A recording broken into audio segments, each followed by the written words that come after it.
disampaikan dengan dua media, media cetak dan juga media elektronik. Nah, pada media cetak itu bisa disampaikan melalui majalah, surat kabar, koran, dan juga media-media internet lainnya yang berbentuk cetak. Nah, kemudian pada media cetak, iklan itu mengandalkan desain grafis seperti warna, bentuk huruf, dan tata letak yang terdapat pada media cetak. Nah, sedangkan media elektronik, pada media elektronik itu lebih mengandung unsur gerak, suara, dan juga kata-kata. Jadi, pada media elektronik, iklan itu bisa disampaikan melalui televisi dan juga radio. Nah, berdasarkan media penyajiannya, pada media cetak, iklan itu bentuknya bervariasi. Ada iklan baris, iklan kolom, dan juga iklan display. Nah, kemudian pada media elektronik, iklan juga bentuknya bervariasi. Ada iklan televisi, iklan radio, dan juga iklan film. Nah, di sini ada yang pernah nonton iklan televisi? Pernah? Oke, bagus, karena kalian pernah menonton iklan televisi. Selanjutnya di sini ada pola penyajian poster. Nah, poster itu disajikan dengan bebas dan menarik, disertai gambar dan juga kalimat ajakan. Nah, poster itu biasa dipasang ada gambar dan juga ada tulisannya. Nah, poster biasanya itu dipasang di tempat umum seperti di sekolah. Nah, kalau di sekolah, poster itu biasanya di mana ditempel? Tempel di mana? Oke, jadi biasanya poster itu ditempel di sekolah, di mading sekolah. Oke, sampai sini paham? Kemudian kita masuk ke pola penyajian slogan. Jadi, slogan itu disajikan dengan kalimat yang singkat dan padat, tidak memerlukan gerak dan juga tidak memerlukan suara. Nah, slogan itu lebih identik dengan kata-kata.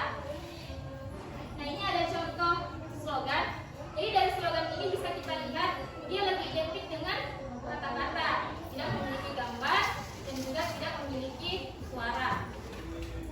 Sampai sini paham tentang pola penyajian iklan, slogan, dan poster? Sekarang kita masuk ke struktur pada iklan, slogan, dan poster. Nah, di sini ada struktur pada iklan. Jadi yang pertama itu ada judul. Jadi fungsi dari judul ini untuk menarik perhatian seseorang terhadap produk atau jasa yang ditawarkan. Nah, kemudian ada isi iklan. Nah, isi iklan ini fungsinya untuk memberi informasi detail tentang produk atau jasa yang ditawarkan. Kemudian dalam iklan itu ada foto produk yang jelas. Jadi bisa kita lihat ini contoh iklan dan struktur iklannya. Di sini ada judulnya.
Kemudian kalian jawab pertanyaan yang ibu berikan. Oke, silakan kalian amati. Oke, dari iklan yang ditayangkan, iklan yang ditayangkan ini melalui media apa? Melalui media cetak. Oke, jadi iklan yang ditayangkan di sini adalah melalui media cetak karena hanya terdapat gambar dan kata-kata. Oke, pertanyaan yang kedua, silakan masukkan tangannya. Bagian mana yang menunjukkan pengenalan produknya? Oke, Marvel. Bagaimana? Yang menunjukkan pengenalan produk ada pada judulnya Prestige Teh Alami Tanpa Energi. Oke, betul sekali. Jadi, bagian yang menjelaskan tentang pengenalan produknya itu ada di judulnya Prestige Teh Alami Penambah Energi. Kemudian yang ketiga, pesan atau ajakan apa yang terkandung dalam iklan tersebut? Oke, angkat tangan. Oke, Lukman. Coba Lukman dikasih keras suaranya. Ajakan yang terkandung dalam iklan